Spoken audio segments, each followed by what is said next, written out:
Сармолдаев ауылының тұрғыны Рысқан Сүлейманов ауылдағы білікті көлік жөндеу маманы. Ол бұл іске небәрі 18 жасынан бастап кіріскен. Әкесінің жанында жүріп, әртүрлі ақауларды жөндеуді үйренген жас жігіттің еңбекқорлығы мен қызығушылығы уақыт өте кәсіпке айналды. Бүгінде ол өз ауласынан шағын көлік жөндейтін бокс ашып, ауыл тұрғындарына қызмет көрсетіп отыр. Күн сайын мұнда көліктер тізіліп, кезекке тұрады. Қозғалтқышы тоқтап қалған, жүрмей тұрған темір тұлпарларға жан бітіріп, иелерін қуантады. Арнайы құралдары мен көлік көтергіш жабдықтары бар шеберге ауыл тұрғындары дән риза.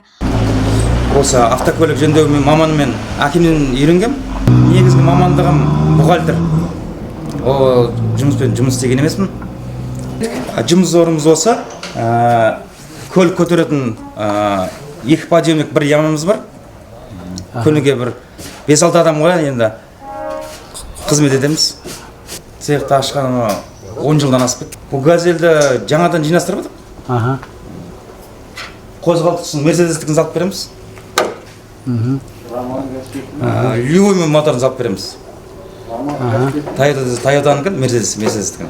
Қасында екі көмекшісі бар. Олармен бірлесе отырып, әрбір көлікті уақытылы әрі сапалы жөндеуге тырысады. Кәсіпкер тек көлік жөндеумен шектелмей, өз ұлдарына да бұл істің қыр-сырын үйретуде. Осы арқылы ол болашақта мамандықты жалғастыратын жас буын тәрбиелеуді көздейді. Алдағы уақытта Рысқан мырза ауылдан арнайы көлік жөндеу орталығын ашуды жоспарлап отыр. Бұл бастама жүзеге асса, ауыл тұрғындары үшін сапалы қызмет көрсету кеңейіп қана қоймай, жастарға жаңа жұмыс орындары да ашылмақ. Мен осы газель автокөлігінің иесі боламын.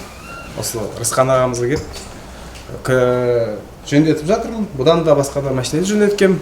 Қазір мынау автокөлікті нөлден жинап отырық. Қалайсың? Бұл шашып, қайттан құрастырып, моторын ауыстырып, Мерседес моторын салдық. Механика коробкада болады. Жұмысы тиянақты, бағасы да қолжетімді. Сол басқа қаладан келіп жасатып жатырық. Арнайы Меркі медиа үшін Майра Өсербай, Еркін Жасыбаев, Бақыт Рахымбай.